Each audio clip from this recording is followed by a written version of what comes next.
आपकी video screen पर ढेर सारे सवाल दिखाई दे रहे हैं। ऐसे सवाल 2500 बार रेलवे भर्ती परीक्षा में पूछे गए हैं, तो ऐसे सवालों को लगाने का क्या बेहतर कॉन्सेप्ट होता है, इस वीडियो में हम इसी पर चर्चा करने वाले हैं।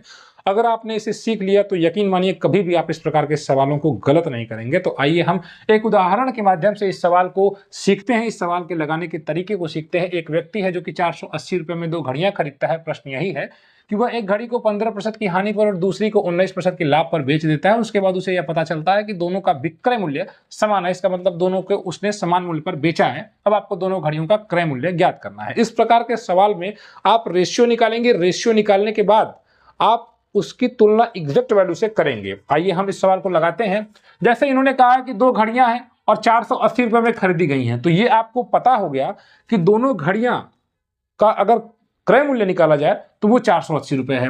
अब एक घड़ी को 15% की हानि पर, जो ये कह रहे हैं कि 15% की हानि पर, इसका मतलब सर आप जान गए 3/20 यानी 20 पर 3 की हानि। ध्यान दीजिएगा, अगर वो घड़ी 20 यूनिट की रही होगी तो उसको बेचने पर 17 यूनिट रुपए ही मिला होगा, 17 यूनिट मिला होगा, क्योंकि इन्होंने कहा है कि घड़ी को 15% की हानि पर बेचा जा रहा है। अब कह रहे हैं कि दूसरे को 19% लाभ पर बेचा जा रहा है। चूंकि 2 घड़ियां हैं और दूसरे को 19% के लाभ पर बेचा जा रहा है, तो सर 19% का लाभ मतलब 19/100 यानी 100 की कोई चीज 19 रुपए फायदे दे रही है, तो इसका मतलब 100 की अगर कोई चीज रही होगी तो वो 119 में जाएगी। बोलिए हाँ या ना।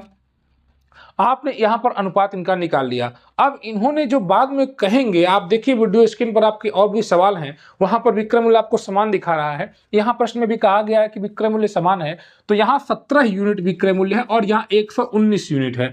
प्रश्न में आपको क्या करना होगा हल करते समय, यही समान करना होगा, क्योंकि जो क्वेश्चन की कंडीशन है उसके अनुसार आपको क्वेश्चन लगाना है। तो अब आपको इसको समान कर दीजिए। 119 और 17 को कैसे समान बनाया जा सकता है? चूंकि विक्रय मूल्य समान है तो हम कहेंगे सर इसमें 7 से गुणा कर देंगे, तो अनुपात बिगड़े ना, इसलिए दोनों जगह 7 से गुणा कर दीजिएगा सर। तो 20 सत्ते 140। अब इसको हम कहेंगे 140, ठीक है। और ये हो जाएगा 17 सत्ते 119, तो ये 119 हो ही गया, और ये 119 पहले से है ही, और ये है आपका 100। तो अब यहां पर आपने पहली वस्तु का क्रय मूल्य, पहली वस्तु का विक्रय मूल्य, पहली वस्तु दूसरी वस्तु का क्रय मूल्य और दूसरी वस्तु का विक्रय मूल्य निकाल लिया। यहां पर आपको कोई भी वो वैल्यू दे देगा इसमें से, और उसके बाद आपको इस सवाल को लगाना रहेगा। जैसे इन्होंने कहा है कि 480 रुपए में दोनों घड़ियां खरीदा है। अब अगर आप इसको देखें, प्रश्न के अनुसार इसको सेटिस्फाई करिए। आपकी पहली घड़ी यहां पर 140 यूनिट की है और दूसरी घड़ी 100 यूनिट की है, तो आपकी पूरी घड़ी जो है 240 यूनिट की हो रही है। बोलिए सर 240 यूनिट की हो रही है, और आपका 240 यूनिट 480 रुपए के बराबर है। बोलिए हाँ या ना।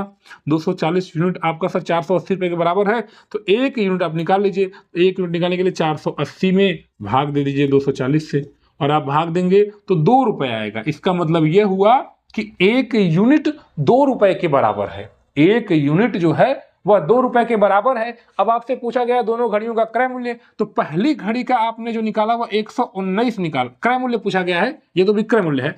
पहली का 140 यूनिट है, तो 140 में आप 2 से गुणा कर दीजिए, एक यूनिट की वैल्यू 2 आई, तो 140 गुणे 2, तो 280 रुपये हो जाएगा। और दूसरी का इन्होंने कहा है, तो दूसरी का 100 यूनिट है, तो 100 से आप 2 में गुणा कर दीजिए, तो 100 दूना के 200 रुपये आ जाएगा। तो ये जो आप देख रहे हैं 280 रुपये और 200 रुपये, ये दोनों घड़ियों के अलग अलग आपने क्रय मूल्य निकाल लिए। आपने देखा इस पूरे सवाल में हमको क्या करना है। प्रश्न के अनुसार पहले 15% की हानि हुई तो 20 की वस्तु 17 हो गई। प्रश्न के अनुसार दूसरे पर 19 का लाभ हुआ तो 100 की वस्तु 119 है गई। प्रश्न में कहा गया कि विक्रय मूल्य समान है, तो हमने विक्रय मूल्य समान करने के लिए 7 से गुणा कर दिया पहले वाली कंडीशन में, पहले वाली जो यहाँ पर बना है रेशियो, यहाँ पर 17 7 119, 119 बराबर हो गया। अब अपने प्रश्न के अनुसार सेटिस्फाई कर दिया। अब हम इसकी तुलना कर देंगे। इन्होंने कहा कि दोनों को 480 में खरीदा है, हम अगर देखें तो 140 और 100 मिलाकर 240 यूनिट हो रहा है हमारा, और ये 480 रुपये को बता रहा है। तो एक यूनिट किसको बताएगा, तो भाग देंगे 2 रुपये को बताएगा, और 2 रुपये को एक यूनिट 2 रुपये को बताएगा। तो अब आप यहाँ पर इसकी वैल्यू रख दीजिए, 140 यूनिट 2 से गुणा करिए 280 हो जाएगा, और 100 से 100 गुणा 200 हो जाएगा। आपकी वीडियो स्क्रीन पर कुछ इस प्रकार के सवाल दे रहे हैं, आप उसको लगाएं और आप इसका उत्तर दें। साथ ही साथ अगर आप रेलवे की तैयारी करते हैं तो इस चैनल को सपोर्ट करें। धन्यवाद।